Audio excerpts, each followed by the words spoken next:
All right, so today we're going to do a deep dive into artificial intelligence, Okay. or AI for short. That's good. Um, and we actually had a listener write in a really great question, which was wondering, is AI ultimately going to be a force for good in the world, or is it going to be dangerous? Yeah.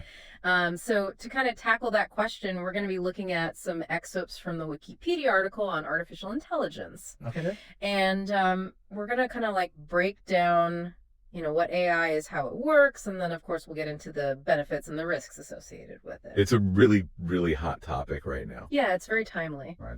So let's just start with the basics. Okay. What is AI? Well, at its core, AI is the intelligence exhibited by machines rather than humans or animals. Okay. So specifically when we're talking about AI, we're generally talking about computers. Okay, so like not just, robots doing our dishes or something like that. Well, I mean, AI could be used to help power those robots, but Yeah. it's a much broader concept. It's really the goal is to create machines that can perceive their environment, Right. learn, and then take actions to achieve some goals. So really like creating a form of intelligence outside of the human brain. That's right.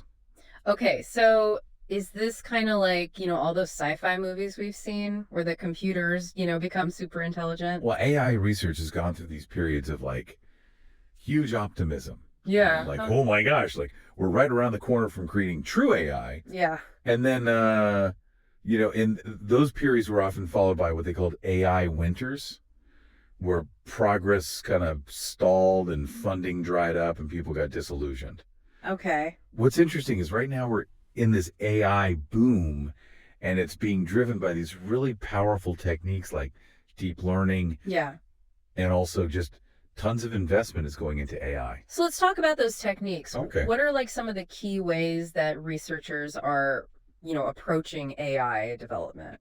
So one fundamental technique is called search and optimization. And so what AI can do is solve problems by basically searching through a massive number of possible solutions Uh-huh. and finding like the best fit. And so a classic example of that is like chess playing programs. Okay. They can analyze, millions of potential moves and then use that to outmaneuver human grandmasters.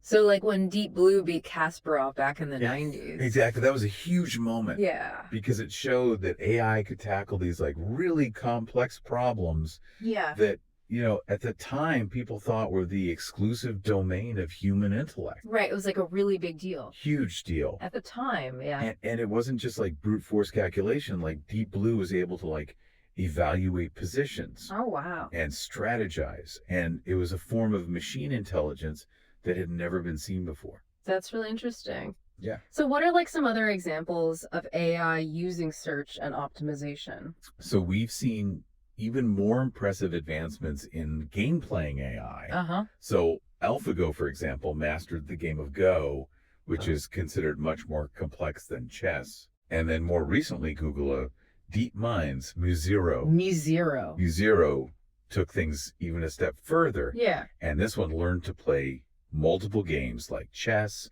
and Go and even Atari games Wow. without even being told the rules. What, without knowing the rules of the game? Yeah. How is that even possible? It's crazy, right? Yeah. So basically, Mu-Zero uses this combination of search and machine learning to basically figure out the optimal strategies through trial and error. And so it just, tries different things and it gets feedback and it gradually improves its performance over time. That's incredible. Yeah, it's really cool. So is that like, is that getting closer to like that generalized intelligence that we see in humans? It's certainly a step in that direction, I'd say. Okay. So, Mu-Zero can excel in these specific game environments, but it still relies on like, clearly defined rules and objectives within those games. Okay. But true human intelligence is much more adaptable. And we can navigate, the complexities of the real world, which is, full of ambiguity and constantly changing rules. Yeah, for sure. So there's still a ways to go. So search and optimization is one big one. Yeah. What else? Well, another important area is logic and reasoning. Okay. And this involves using formal logic to deduce new information Okay. and solve problems based on a set of given facts. Uh-huh. And so early AI research was very heavily focused on this approach, Okay. trying to mimic that kind of like step-by-step deductive reasoning that humans use. So like teaching computers to think like logicians. Exactly. Yeah. But they encountered a big problem, which is that the real world is messy and unpredictable. Right. It's full of nuances and exceptions. Mhm. You know, we rely on intuition Yeah. and common sense and experience. Yeah, you can't really program that. It's really hard to program that into a machine. Yeah. And so that led to the emergence of what are called probabilistic methods. And these approaches leverage probability and statistics to deal with situations where information is incomplete Okay. or uncertain. So, Yeah. you know, it's kind of like AI is learning to make educated guesses based on the available evidence, Mm-hmm. just like we often do in the real world. So like, are there specific examples of how those probabilistic methods are used? So one powerful tool is something called Bayesian networks. Bayesian networks. Yeah, and you can think of it like a detective piecing together clues to solve a case. Okay. You know, they're using their knowledge and experience to make inferences based on the evidence that they gather. Yeah. And Bayesian networks kind of work in a similar way, Uh, allowing these AI systems to make like the most likely conclusions, uh.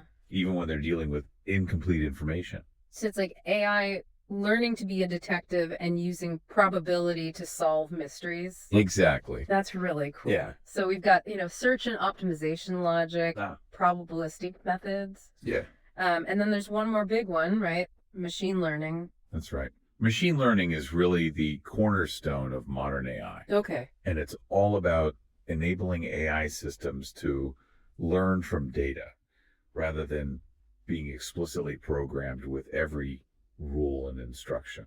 Yeah, I'm really excited to talk about this one because I feel like that's the one that I hear about the most. Yeah, super hot right now. So what are the different like types of machine learning? So one is called supervised learning, Okay. which is kind of like teaching a child by showing them labeled examples. Okay. So, you know, imagine you're training an AI to recognize images of cats and dogs. Uh-huh. You show it a bunch of pictures labeled cat and dog. Right. And the AI learns to distinguish between them based on the patterns it identifies in the data. So it's learning by example. Exactly. Okay, cool. And then there's unsupervised learning, Okay. where the AI is given unlabeled data Uh-huh. and it's tasked with finding patterns and relationships on its own. Wow. So it's kind of like giving a child a puzzle and letting them figure out how the pieces fit together without any instructions. Hmm. And this is used in things like, you know, grouping customers with similar buying habits Oh. or identifying anomalies in financial transactions. So it's like, becoming a pattern recognition expert. That's right. Okay, that's cool. And then what else? And then we have reinforcement learning. Okay. And this is where an AI learns through trial and error. Okay. It receives rewards for good choices and penalties for bad ones. Okay. So think back to that Mu-Zero example. There was a prime example of reinforcement learning. Oh, okay. It learned to play those games by experimenting Uh-huh. with different moves and strategies, gradually improving its performance over time. So it's like, maximizing rewards and minimizing mistakes, just like how we learn in a lot of ways. Exactly. Okay. And then finally, there's deep learning, Okay. which has really revolutionized many areas of AI in recent years. Okay. And this utilizes artificial neural networks, which are inspired by the structure of the human brain. So these networks have multiple layers that process information Okay. in a hierarchical manner, allowing them to learn complex patterns and make sophisticated predictions. That's the one that's been in the news a lot lately with all the AI image generators and stuff. That's right. Yeah. Deep learning has been behind a lot of those breakthroughs, particularly in areas like image recognition and natural language processing, and even creating realistic images and videos. So that's like, taking inspiration from the human brain to create these even more powerful systems. Yeah, it's a really powerful approach. Are there any other techniques that we haven't talked about yet? Yeah, we should definitely talk about natural language processing, or NLP. NLP. Okay.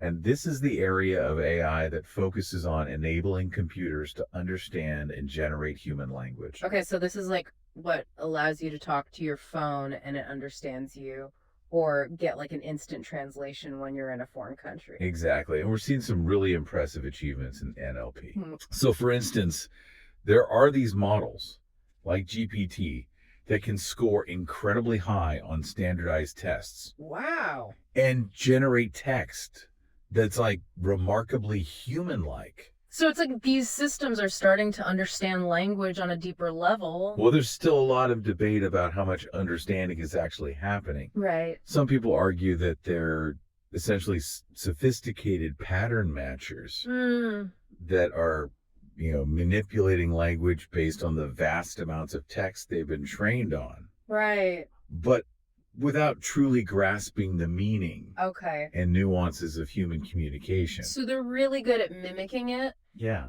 but they might not actually be comprehending it in the way that we do. that's a key question in the field. Yeah, I'm realizing, like, going into this, I kind of had this idea that AI was just like robots, right. but it's so much more complex. That's a whole field. It's like a whole set of techniques It's a whole diverse set of techniques and approaches. that are constantly evolving. Exactly. And, all of these techniques are being applied in this incredibly wide range of fields. So can we talk about that? Like, how is AI actually being used to solve real world problems? Absolutely. Huh. That's where things get really exciting. Okay, cool. Let's do it. Yeah. So before the break, we were talking about all the amazing techniques driving AI development. Yeah. But now I really want to get into how are those techniques being used to actually tackle real world problems? Yeah. And I think a lot of people would be surprised to realize just how much AI is already kind of woven into the fabric of our lives. Yeah, it's true. AI is no longer this like futuristic concept that's confined to research labs. Right. It's becoming increasingly integrated into our everyday experiences, often without us even realizing it. Yeah, totally. I mean, think about like those personalized recommendations you get on like Spotify or Netflix or Amazon. It's Yeah. like they know what you want better than you do sometimes. Right. And those recommendation systems are just like the tip of the iceberg. AI is being used to revolutionize healthcare, Uh-huh. finance, transportation, countless other industries. Yeah, let's talk about healthcare. Yeah. I've heard that AI is being used to like diagnose diseases, discover new drugs, and even like personalized treatment plans. Yeah, you're absolutely right. Okay. AI is having a profound impact on healthcare. For instance, Yeah. AI-powered systems are now being used to analyze medical images like X-rays and CT scans, Okay. helping doctors detect these subtle abnormalities that might be missed by the human eye. Wow. There are even AI systems that can diagnose skin cancer Hmm. with an accuracy that rivals experienced dermatologists. That's amazing. It is, yeah. It's like having like, another set of eyes, or I Right. guess like an AI brain helping make these like really important decisions. Exactly. And, AI is also speeding up drug discovery. Okay. So traditionally developing new drugs was this like really lengthy and expensive process, Mm-hmm. often taking years and billions of dollars. Mm. And now AI is being used to analyze these vast databases of molecular structures Okay. and identify promising candidates for new drugs. So it's significantly reducing the time and cost of bringing these like life-saving treatments to market. Wow. So it's not only like improving diagnoses, but also like accelerating, finding cures. It's like Yeah. totally transforming healthcare. It really is. Yeah. And then what about like personalizing treatment? Yeah. So that's another huge area of potential, Uh-huh. by analyzing a patient's genetic information, their medical history, Uh-huh. lifestyle data. Wow. AI systems can help doctors tailor treatments to the individual's specific needs. So it's like an era of personalized medicine. Exactly. That's wild. Yeah, it's really exciting. So what about other fields? Like how is AI being used in finance? So AI is becoming a major force in finance as well. Okay. So it's being used to detect fraudulent transactions, assess credit risk, Uh-huh. even provide personalized financial advice. Oh. And, these AI-powered algorithms can analyze these massive amounts of financial data Right. to identify patterns and make predictions that would be like impossible for humans to do manually. So it's like having a super intelligent financial advisor You could say that, yeah. that can like crunch the numbers and spot trends that you might not see. Exactly. And, it's not just about managing personal finances. Right. AI is being used by like hedge funds and investment firms to make these complex trading decisions, Okay. often at speeds that like defy human comprehension. That's a little scary. Yeah, it makes you wonder if AI will eventually replace human stockbrokers altogether. Right. It's certainly a possibility, but, it's important to remember that AI is a tool. Uh-huh. And like any tool, it can be used for good or for ill. Right. So it's up to us as humans to ensure that AI is used responsibly and ethically, Yeah, for sure. in the financial sector and beyond. Yeah. Well, that's a perfect segue because I know that AI is also being used in areas like transportation, even the military. And Yeah. these are some applications that are raising like some pretty interesting ethical questions. Absolutely. Let's take self-driving cars, for instance. Okay. They have the potential to revolutionize transportation, Right. make it safer, more efficient, more accessible. Yeah. But we also need to think carefully about the ethical implications of like handing over control to machines. Yeah. Especially in situations where like split-second decisions can have, life or death consequences. Yeah. It's like that classic trolley problem thought experiment. Exactly. Like, how do you program a machine to make those impossible choices Right. in a way that aligns with like our values as humans? It's a complex challenge and there's no easy answer. Yeah. But it's a conversation we need to have as we continue to develop these AI-powered systems. Right. And deploy them in these critical areas. Yeah. And I mean, the same thing applies to like military applications of AI. Oh, absolutely. The idea of autonomous weapons that can make decisions without human intervention, I think is pretty unsettling to a lot of people. It is. There's a lot of debate about the ethics of such weapons, Right. with many experts and organizations calling for like a ban on their development altogether. Mm. It raises these fundamental questions about accountability, control, and the very nature of warfare. So it sounds like, as AI gets more powerful and more pervasive, we really need to be thinking about these ethical questions Absolutely. and developing, guidelines for responsible AI development. Yeah, it's not just about the technology itself. Right. It's about the societal impact it will have. Okay, so we've talked about some pretty serious applications. Yeah. But I'm also curious about like, the more creative and even playful ways that AI is being used. Right. Because I feel like that's been in the news a lot too. Yeah, that's a fun area to explore. Yeah, like we've all seen those AI generated images and videos that are going viral. Some of them are incredibly realistic. Some of them are like intentionally bizarre and surreal. Yeah. Um, It's really interesting to see AI being used as a tool for like artistic expression. do you think AI will eventually like, become a rival to like human artists? Well, it's certainly blurring the lines Yeah. between human and machine creativity, but Yeah. rather than seeing it as a competition, Okay. I think it's more interesting to view AI as like a collaborator, Okay. a tool that can augment human creativity and push the boundaries of artistic expression in new and unexpected ways. So not replacing human creativity, but kind of expanding it. Exactly. Okay, I like that. And we're seeing similar trends in other areas. Yeah. Like AI is being used to compose music, Uh-huh. write poetry, even create entire video games. Mhm. So it's like having this creative partner who can generate these endless possibilities, Mhm. spark new ideas, Yeah. push the boundaries of what's possible. It's really interesting to see how, in addition to like solving these like really serious complex problems, Right. AI is also like, sparking our imaginations, Mhm. helping us to kind of explore new creative frontiers. Absolutely. So I feel like we've covered a lot of ground. We have. We've talked about the technical foundations of AI. Yeah. We've explored all these amazing applications. Yeah. And of course, we've touched on some of the ethical considerations. Uh-huh. I think it's really clear that AI is not like, some futuristic fantasy. Right. It's here, it's now, Yeah. and it's having this huge impact on our lives. You're absolutely right. And as AI continues to advance at this unprecedented pace, Right. the questions we've explored today become even more important. Yeah. You need to be informed, engaged, Yeah. and thoughtful about how we develop and utilize Yeah. this incredibly powerful technology, So where do we go from here? right? What's next in the world of AI, and what does it all mean for us? That's the big question, right? Yeah. So welcome back to our deep dive into AI. We've talked about all those techniques that are driving AI development. Right. We've looked at all the amazing applications, Yeah. but as with any powerful technology, there's also like potential downsides, Right. risks and challenges that we need to consider. Absolutely. It's important to approach AI with this balanced perspective, Yeah. Yeah. recognizing both its incredible potential to improve our lives, but also the potential risks Right. that need to be carefully managed. For sure. So let's get into some of those risks. Okay.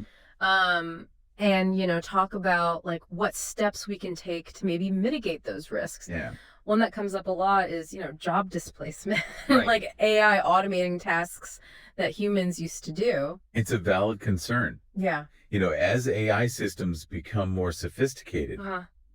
they are capable of performing an increasing number of tasks that were once considered exclusive to humans. Right. And so this naturally raises questions about the future of work, Yeah. and the potential for widespread unemployment. So how do we prepare for that? Yeah, it's a complex issue. But some experts suggest that we need to focus on retraining and upskilling the workforce. Okay. Preparing people for jobs that require creativity, critical thinking, emotional intelligence. So like skills that AI can't do yet. Exactly. Skills that are likely to be less susceptible to automation, at least in the foreseeable future. Right. So it's about like adapting and focusing on those things that are uniquely human. Right. And it's also about ensuring that the benefits of AI are shared equitably, Yeah. so that everyone has the opportunity to participate Right. in this technological revolution. That makes sense. Another concern I often hear is that AI could be used in harmful ways. Right. We talked about autonomous weapons, but there are other potential risks too, right? Absolutely. And one that's often discussed is the potential for bias in AI systems. Okay. How so? Well, AI algorithms are trained on massive amounts of data. Yeah. And if that data reflects existing societal biases, then the resulting AI system Uh-huh. may perpetuate and even amplify those biases. Right. It's like garbage in, garbage out. Exactly. Yeah. And, this can have serious consequences, Right. particularly in areas like criminal justice, healthcare, and finance, Oh, yeah, for sure. where AI systems are being used to make decisions Yeah. that have a significant impact on people's lives. So how can we make sure that these systems are fair? Yeah, that's a challenging task. Yeah. But one important step is to be very mindful of the data that's used to train these systems, Okay. making sure that it's diverse and representative of the population as a whole. That makes sense. And then we also need to develop techniques for detecting and mitigating bias Oh. in the algorithms themselves, Uh-huh. ensuring that they're making decisions based on objective criteria rather than ingrained prejudices.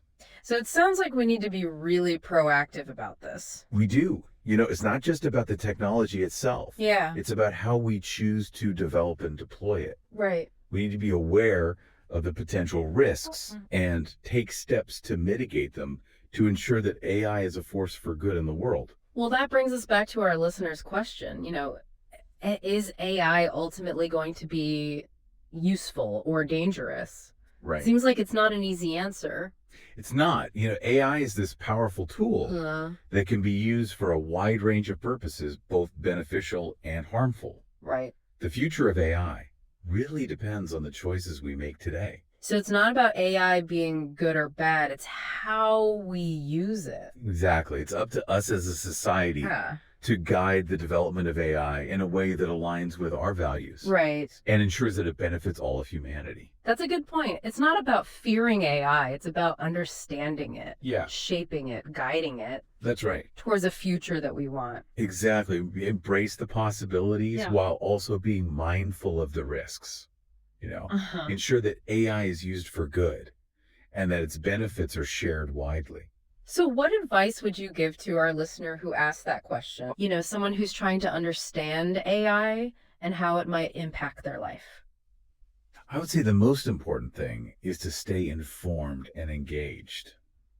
Okay. Learn about how AI works, explore its applications, Mm-hmm. think critically about its implications.